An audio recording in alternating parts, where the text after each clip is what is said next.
Hamann and Benson, a vision for your future.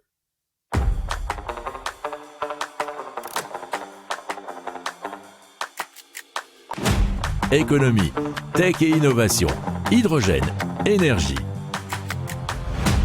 Le journal des stratèges. Présenté par Boris Kalt.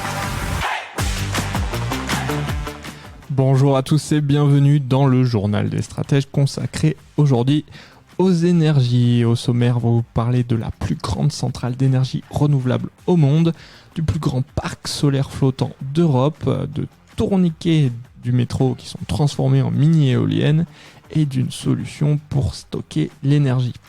Vous écoutez le journal des stratèges numéro 273 et ça commence tout de suite.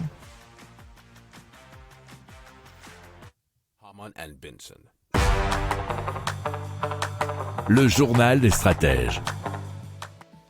Et donc, on commence tout de suite avec l'Asian Renewable Energy Hub, ou AREH, deviendra la plus grande centrale d'énergie renouvelable au monde. Elle se trouve bien entendu en Australie. Elle fait 6500 km² dans la région de Pilbara, qui se trouve sur la côte ouest de l'Australie. C'est l'une des plus grandes zones minières du monde, nous dit l'article de RFI.fr. Alors, elle est d'une valeur de 36 milliards de dollars. Ce site doit générer 26 gigawatts d'énergie solaire et éolienne, ce qui représente un tiers de l'électricité produite en Australie en 2021. Et souvenez-vous, si vous écoutez le journal des stratèges assez régulièrement, on dit que l'Australie a besoin de ce genre de choses puisqu'ils sont rapidement en pénurie d'énergie et surtout d'électricité. Alors le site devra également fournir chaque année plus d'1,5 million de tonnes d'hydrogène vert. Si vous aimez cette revue de presse, vous pouvez vous abonner gratuitement à notre newsletter qui s'appelle La Lettre des Stratèges, LLDS, qui relate, et cela gratuitement, du lundi au vendredi, l'actualité économique, technologique, énergétique, mais aussi de l'hydrogène, et puis de tout ce qu'on trouvera super intéressant pour votre vie. Hamann and Benson. Le journal des stratèges. Alors, et on continue avec le plus grand parc solaire flottant d'Europe qui se trouvera à Alcoeva, au Portugal. Il a été construit par EDP, qui est la principale société de services publics du pays, sur le plus grand lac artificiel d'Europe occidentale. Alors, il fait partie du plan portugais visant à réduire la dépendance du pays à l'égard des combustibles fossiles importés, nous dit Euronews.com. Alors, l'électricité sera d'une capacité de 5 MW.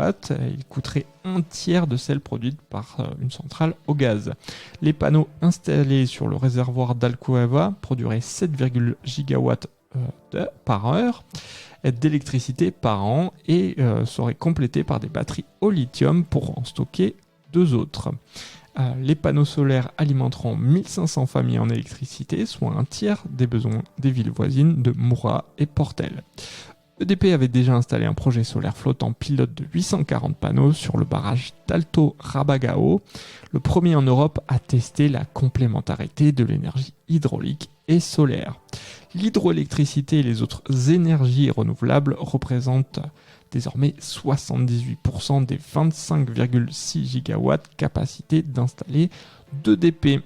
Alors, ils ont déjà prévu d'étendre leur projet afin de construire une deuxième ferme flottante d'une capacité installée de 70 MW. Hamann and Benson. Le journal des stratèges. Allez, on continue avec Iberdrola, qui est fournisseur et producteur d'énergie verte, qui s'est associé avec une école d'ingénieurs pour détourner les tourniquets du métro en mini-éoliennes productrices d'énergie, et cela à chaque passage, nous dit Enerzine.com. L'idée, c'est de transformer la foule du métro en énergie. Alors, 27 000 passagers de la station Miroménil ont généré 2160 watts. Les résultats possibles sur un an avec un déploiement sur l'ensemble du métro parisien, ça donnerait 1,7 milliard de passagers, soit 136 mégawatts, ce qui serait une alimentation en chauffage pour plus de 56 foyers de 4 personnes par exemple.